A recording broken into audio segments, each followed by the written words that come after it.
Após o time skip, os Mugiwaras têm interagido com todos os supernovas, com exceção de um, o monge louco Urouge. Ele nunca foi sequer mencionado pelo Luffy e sua fruta permanece sendo a única entre os supernovas sem ser nomeada. E apesar de ser o supernova mais velho, a sua recompensa, quando chegou em Sabaody, era a menor entre os supernovas.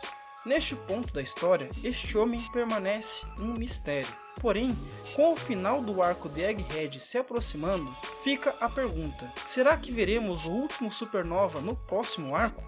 E qual pode vir a ser o próximo arco? Será que além do Urouge, um outro personagem e muito aguardado pelos fãs de One Piece também fará o seu retorno? Bom, acompanhe este vídeo até o final para saber como e por que o Urouge vai ser relevante para a história de One Piece. Para me ajudar a trazer mais vídeos como esse, me ajuda deixando uma curtida aí no vídeo e se inscreve no canal. Então bora pro vídeo logo após a vinheta.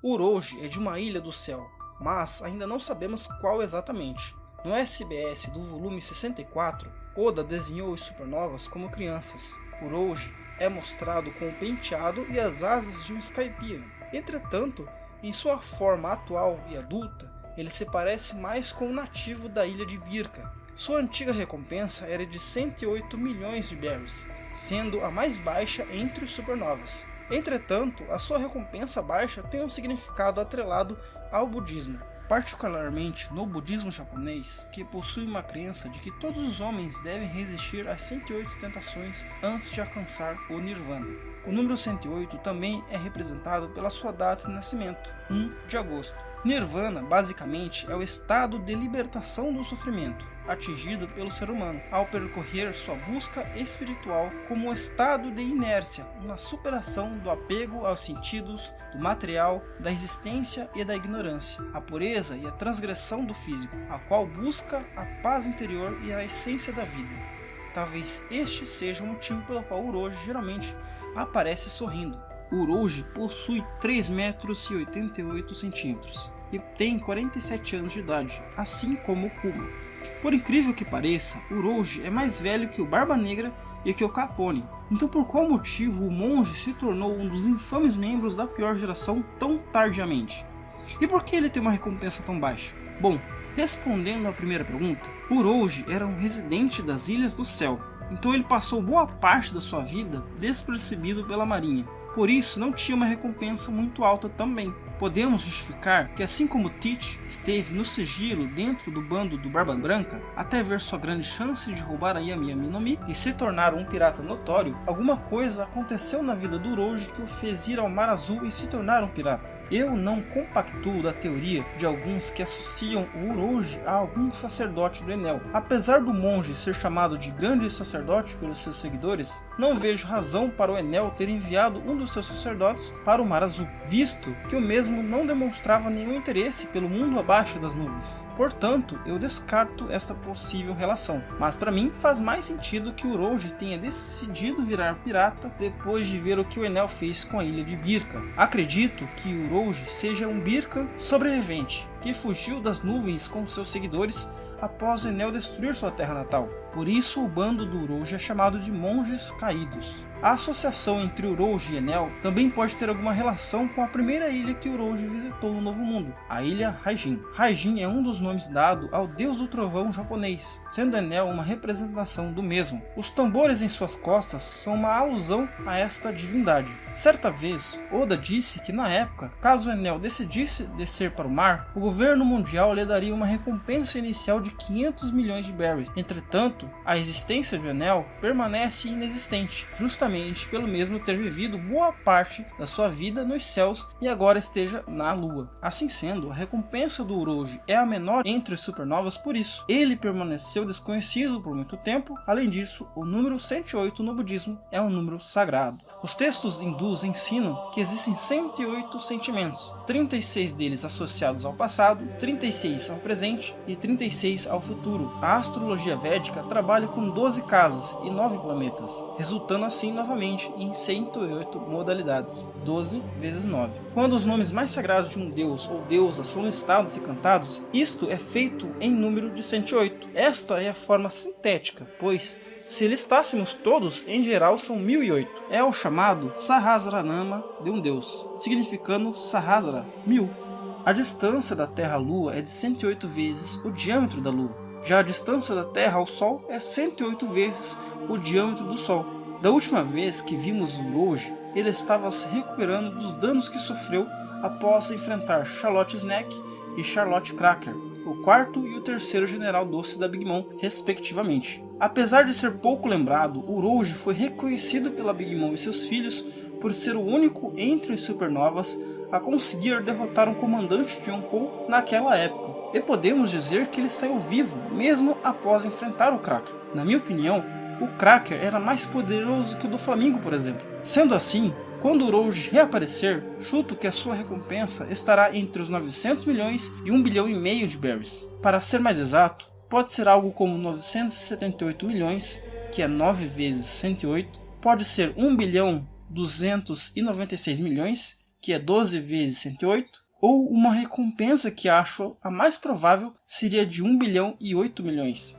Agora, falando um pouco sobre a sua Akuma no Mi, mesmo ela ainda não sendo revelada, claramente tem alguma relação com converter dano em força física. Ou seja, quanto mais o Uroge sofre dano, mais forte ele fica, sendo a única limitação provavelmente a própria resistência do personagem. Então não é como se o Uroge pudesse converter danos em força e lutar infinitamente, ou receber um soco extremamente poderoso como o do Saitama e ficar tranquilo. Acredito que a sua habilidade de Akuma no Mi perca a eficácia a partir da diminuição do seu próprio vigor natural. Ele não poderia converter um dano maior do que ele pode resistir, assim como não pode resistir a um confronto para sempre, pois ficará cansado com o tempo. Dito isso, o nome da sua Akuma no Mi provavelmente é Karma Karma no Mi, a fruta da causa e do efeito. No budismo, o karma é o conceito da consequência dos atos, ou seja, se você pratica o bem, receberá o bem, mas se pratica o mal,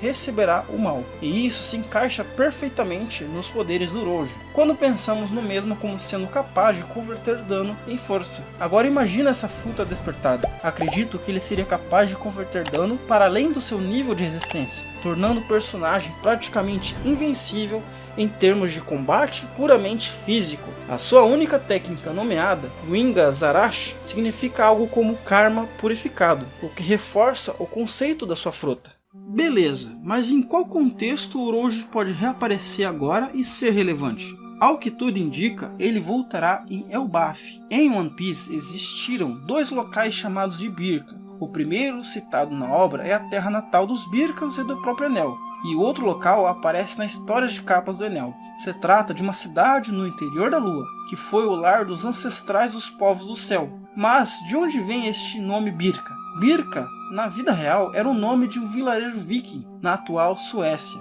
O nome Birka em si não significa muita coisa. Sua tradução seria ilha com bétulas, que é um tipo de árvore. Mas o interessante aqui é que Birka era um vilarejo viking, e sabemos que em Elbaf a temática viking é predominante, fazendo aqui um possível paralelo entre os dois povos.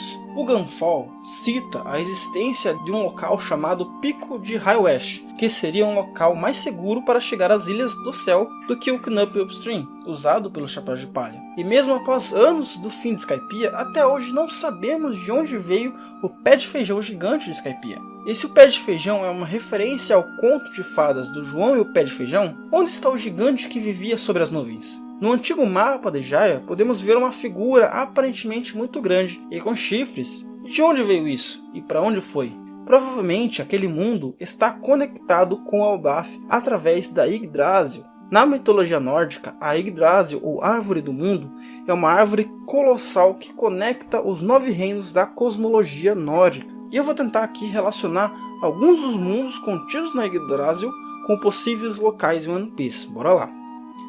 Midgard, o mundo dos homens, seria o Mar Azul como um todo. Niflheim, o mundo do frio, seria o local de origem dos Wetiko Brothers, que apareceram lá em Punk Hazard. Jotunheim, a Terra dos Gigantes seria a tribo guerreira de Elbaf que conhecemos.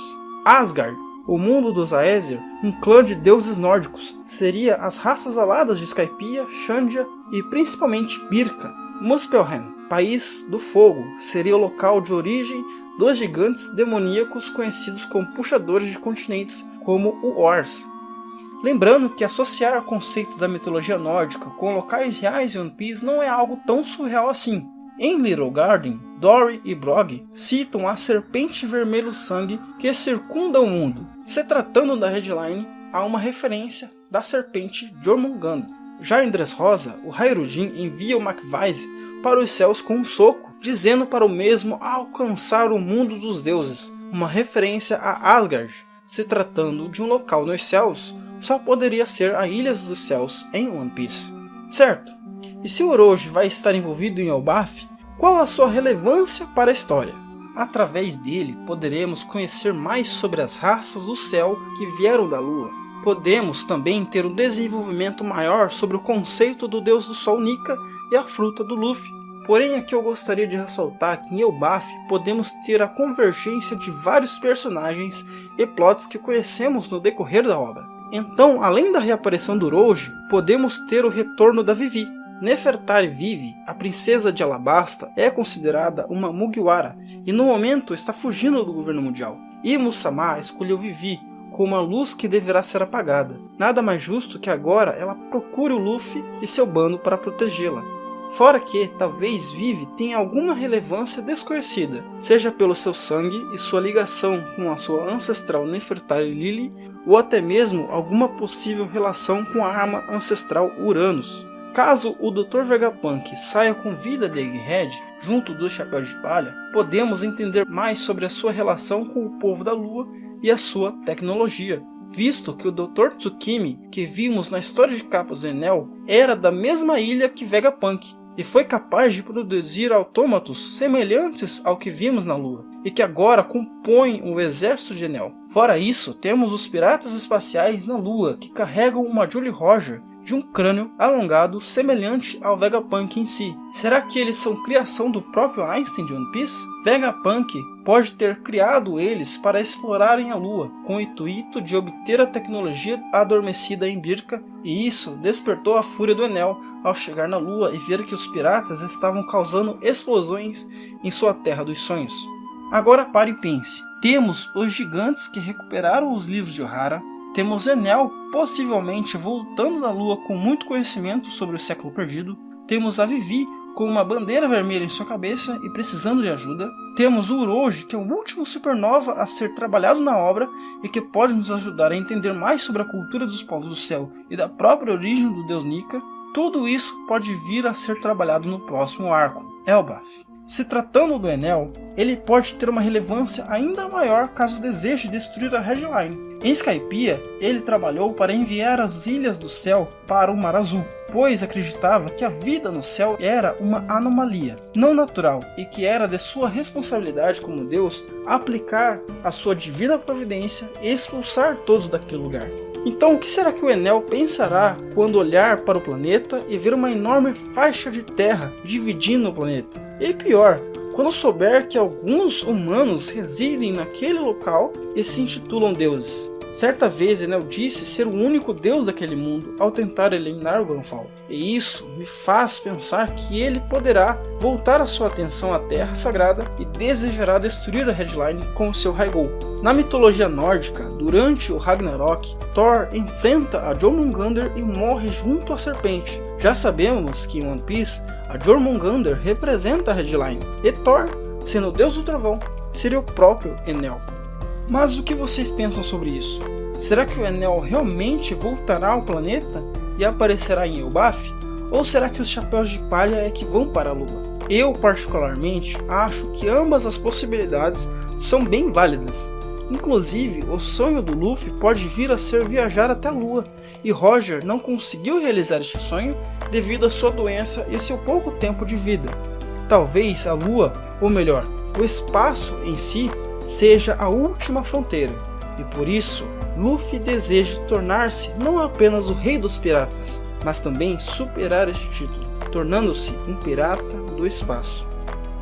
Então é isso, galera, estamos chegando ao final de mais um vídeo e digam aí nos comentários o que pensam sobre Orochi e sua importância para a trama principal. Não se esqueçam de deixar um gostei aí no vídeo e de se inscrever no canal. Obrigado pela sua presença e até um próximo vídeo. Falou!